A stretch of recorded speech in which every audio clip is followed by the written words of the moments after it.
जब भी कोई व्यक्ति गौतम बुद्ध के संघ में शामिल होता था तो बुद्ध उसे सबसे पहले शांत रहने के लिए कहते थे। ध्यान की अवस्था में जाने से पहले उस भिक्षु को शांत रहना सिखाया जाता था।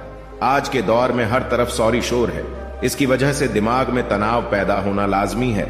ऐसे में अगर आप हर रोज कुछ देर मौन रहने का अभ्यास करते हैं तो इससे आपके तनाव पैदा होने वाले हार्मोन के लेवल में कमी आती है। इससे आपका दिमाग शांत होता है, गुस्सा नियंत्रित रहता है और तनाव बढ़ाने वाले हार्मोन्स का लेवल घटता है।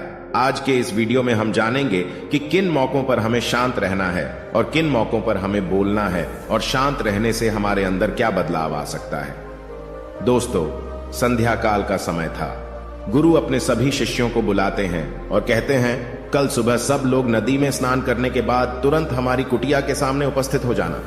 सभी इसी से हैरान रह जाते हैं कि हम लोगों ने कुछ गलती की है क्या, लेकिन गुस्से से यह कहते हैं कि हो सकता है कि गुरुजी कल सुबह कुछ अच्छी बात बताने वाले हैं। सब लोग रात को सही समय पर सो जाते हैं और सुबह उठकर सभी लोग नदी में स्नान करने के बाद वापस गुरुजी के सामने उपस्थित हो जाते हैं। गुरु कहते हैं, आज हम तुम सबको चुप रहने के फायदे के बारे में बताऊंगा। गुरु कहते हैं, 10 मौके जहां पर चुप रहने से होता है लाभ और बोलने से नुकसान। गुरु कहते हैं, अगर आप इन 10 मौकों पर शांत हो गए यानी मौन हो गए तो आप जो चाहेंगे वही मिल जाएगा। आपकी जिंदगी में चमत्कारिक बदलाव शुरू हो जाएंगे। जरूरत से ज्यादा बोलना या चुप रहना दोनों ही अच्छी बात नहीं है। जैसे जरूरत से ज्यादा बारिश हो जाना या फिर धूप दोनों ही दिक्कत देती है, उसी तरह अनावश्यक बोलने से भी काफी नुकसान होता है। गुरु कहते हैं कि पहला ऐसा मौका जहां पर व्यक्ति को चुप रहना चाहिए, बिना तथ्य के ना बोले। गुरु ने कहा, अगर आपके पास कोई तथ्य नहीं है तो वहां चुप रहने में ही भलाई है। चुप बैठने से दिमाग में नई कोशिकाओं का निर्माण होता है और इससे ज्ञान की वृद्धि होती है। बोलने में भलाई वही है जहां आपको किसी चीज के बारे में पूरा ज्ञान हो। अगर आप बिना तथ्य के कहीं बोलते हैं या फिर बेवजह बोलते हैं तो आपका वहां मजाक भी बन सकता है। अगर आपके पास पर्याप्त जानकारी नहीं है, ऐसी जगह पर बोलने से आपका मजाक तो बनी रहेगी, साथ ही साथ लोगों का भरोसा भी आपसे उठने लगेगा। इसलिए ऐसी जगह पर शांत रहो जहां तुम्हें पता ना हो कि क्या बोलना है क्या नहीं। कई बार कुछ लोग ऐसे होते हैं जो हर जगह अपनी उपस्थिति बताने लगते हैं। उन्हें पता नहीं होता है कि हमें क्या बोलना है, लेकिन फिर भी बोलते जाते हैं और फिर बाद में दूसरे लोग उनके जाने के बाद उनका मजाक उड़ाते हैं। जब तक आपको उस तथ्य के बारे में अच्छा ज्ञान नहीं है, उसके बारे में पता नहीं है, तो वहां चुप रहना ही ज्यादा समझदारी है। गुरु ने कहा, दूसरा ऐसा मौका जहां पर व्यक्ति को चुप रहना चाहिए। शब्दों से न पहुंचे ठेस। अगर आपके शब्द किसी को मानसिक ठेस पहुंचा रहे हैं तो वहां चुप हो जाना चाहिए।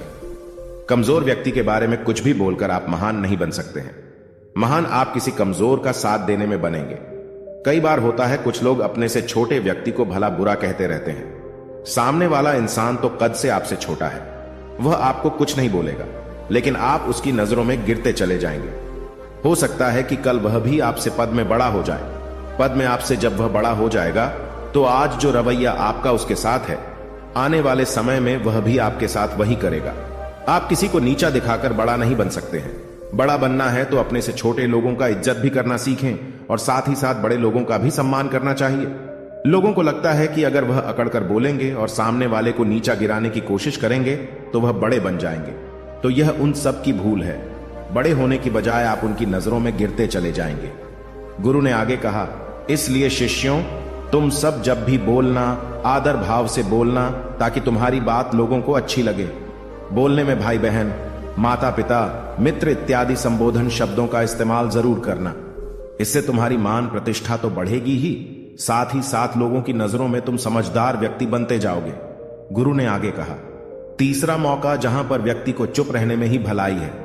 क्रोध या घृणा करने वाले लोग, जब कोई अपना या सगा संबंधी आप पर क्रोध कर रहा हो, आपका अपमान कर रहा हो, तो आपको उस वक्त चुप रहना चाहिए ताकि सामने वाले का गुब्बारा पूरी तरह से फट जाए। आप यदि सही हैं तो उसे कतई माफीनामा गए और चुप रहकर ही सही समय का इंतजार करें।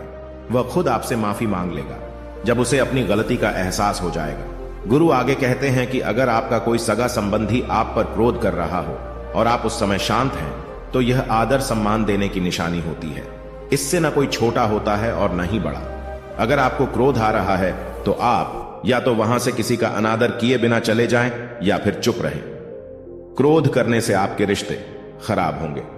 क्रोध करने से हमेशा क्रोध करने वाले व्यक्ति का ही बुरा होता है।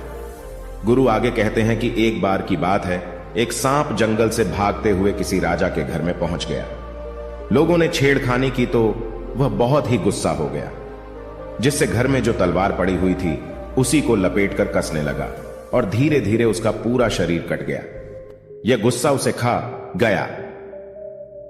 ठीक उसी प्रकार हमारा गुस्सा भी हमारे शरीर को तलवार की भांति काटता रहता है। गुस्सा ध्यान से खत्म होता है प्रतिदिन। अगर आप ध्यान की मुद्रा में बैठे हैं तो आपका गुस्सा आपके नियंत्रण में रहेगा। गुरु आगे कहते हैं कि यह तरीका है कि आप प्रतिदिन ध्यान का अभ्यास करें। इससे आपके शरीर में जो हार्मोन्स गुस्से को बढ़ावा देते हैं वह सब तुम्हारे नियंत्रण में रहेंगे, जिससे शरीर गुस्से पर आसानी तुम्हारा से काबू पा लेगा। लेकिन एक तरीका यह भी है कि जब भी आपको गुस्सा आए तो आप यह समझने का प्रयास करो कि क्या मेरा गुस्सा जायज है या नहीं। हमें वहां पर बोलना चाहिए कि नहीं। जब आप खुद इस बात का आकलन लगा पाएंगे तो आपको खुद पता चल जाएगा कि हमें गुस्सा करना चाहिए या नहीं। फिर भी आपको गुस्सा आ रहा है तो आप वहां से हटने का प्रयास करें, वहां से दूर चले जाएं। धीरे धीरे समय के साथ आपका दिमाग शांत हो जाएगा। गुरु ने कहा, चौथा ऐसा मौका जहां पर इंसान को बहुत ही समझदारी के साथ काम लेना चाहिए। वहां पर आपको चुप रहना ही चाहिए, जहां पर उस मुद्दे से आपका कोई संबंध ना हो। अगर आपका किसी मुद्दे से कोई संबंध ना हो तो वहां आपका चुप रहना बनता है। बिना किसी वजह अगर आप दूसरे के मुद्दे पर बोलेंगे तो यह आपके लिए अनिष्टकारी होगा। इसमें केवल और केवल आपका ही नुकसान है। जल्द ही आप किसी दो लोगों के बीच हो रहे विवाद में जल्दी अपनी टांग न डालें। अगर सामने वाला आपको बुला रहा है अपना झगड़ा शांत करवाने के लिए तो ही आप वहां पर जाएं। किसी की व्यक्तिगत जिंदगी में दखल अंदाजी नहीं देनी चाहिए जब तक कि वह व्यक्ति आपको नहीं बुलाता है। अपने झगड़े को शांत करवाने के लिए कुछ लोग फालतू में दूसरे के विवाद में कूद पड़ते हैं। इससे उनके मान सम्मान मर्यादा पर लोग उंगली उठाने लगते हैं। गुरु कहते हैं कि 10 मौकों में 5वां ऐसा मौका जहां पर व्यक्ति को बहुत ही समझदारी के साथ चुप रहना चाहिए। आपके शब्दों से किसी मित्र को हानि न पहुंचे। अगर आपके शब्द सामने वाले के परिवार या मित्रों की प्रतिष्ठा के बारे में बुरी झलक दिखा रहे हैं तो आपको चुप रहना चाहिए। किसी के परिवार या फिर मित्र के बारे में बुरा बोलने से केवल आप ही बुरे बनेंगे। जो चीज आसानी से खत्म की जा सकती है उसे अपने शब्दों से बड़ा न करें। बिना चिल्लाए बात करने का प्रयास करते रहना चाहिए। अगर आप बिना चिल्लाए कोई बात नहीं कह सकते तो आपका चुप रहने में ही भलाई है। किसी पर चिल्लाने से आपके व्यवहार के बारे में पता चलता है। ज्यादा बोलने से चीजें हमेशा खराब ही होती हैं। कई बार कुछ रिश्ते ज्यादा तेज बोलने की वजह से टूट जाते हैं। इसलिए अपनी आवाज में मीठापन लाएं। आपके शब्दों से आपके दोस्त को हानि नहीं पहुंचनी चाहिए। कभी कभी दोस्तों के जब हम मजाक हैं तो रहे कि आपके शब्दों से किसी का अनादर ना हो। मजाक को भी हमेशा शब्दों के मायने में ही रखें। जहां किसी को शब्दों से चोट लगे वहां चुप हो जाएं। ज्यादा बोलने से हमेशा नुकसान ही होता है। किसी और की प्रतिष्ठा को अपने शब्दों के माध्यम से उसे हानि नहीं पहुंचानी चाहिए। यदि आपके शब्दों से किसी और की प्रतिष्ठा को ठेस पहुंच रही है तो वहां आपको चुप हो जाना चाहिए। जब कोई व्यक्ति आपके सामने नहीं है तो आप उस व्यक्ति के बारे में बुरे शब्द किसी तीसरे व्यक्ति के सामने न बोलें। गुरु कहते हैं, छठा मौका जहां पर व्यक्ति को चुप रहना चाहिए, जब कोई कर रहा हो किसी की बुराई। जब कोई आदमी आपके सामने किसी तीसरे आदमी की बुराई कर रहा हो तब तुम्हें चुप रहकर बस सुनना चाहिए। अपनी राय व्यक्त नहीं करना चाहिए, क्योंकि जो आज आपके सामने किसी तीसरे की बुराई कर रहा है वह कल किसी और के सामने आपकी बुराई भी कर सकता है।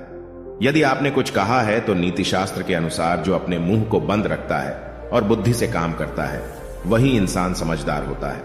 बिना जरूरत के बोलना, किसी के बारे में किसी के बीच में बोलना यह गलत बात है। कभी कभी हमारे लिए बुद्धिमानी इसी में होती है कि हमें अपना मुंह ऐसी जगह पर नहीं खोलना चाहिए। गुरु आगे कहते हैं कि 10 मौकों में 7वां ऐसा मौका जहां पर व्यक्ति को चुप रहना चाहिए, जब कोई नहीं समझे आपकी भावना। यदि आपको लग रहा है कि कोई व्यक्ति आपकी भावना, दुख या परेशानी को शब्दों में नहीं समझ रहा है, यदि आपको लग रहा है कि सामने वाला व्यक्ति आपकी भावना या दुख को या आपकी जो परेशानी है उसको वह समझ नहीं पा रहा है या समझने का प्रयास ही नहीं कर रहा है या वह आपको ध्यान से सुन ही नहीं पा रहा है, तो ऐसे व्यक्ति के सामने आप चुप ही रहें, क्योंकि ऐसे लोगों को आपकी भावना या दुख से कोई मतलब नहीं होता है। ऐसे लोगों को अपना राज बताकर आप पछताएंगे ही बाद में। इसलिए हर किसी को अपने मन की बात नहीं बतानी चाहिए।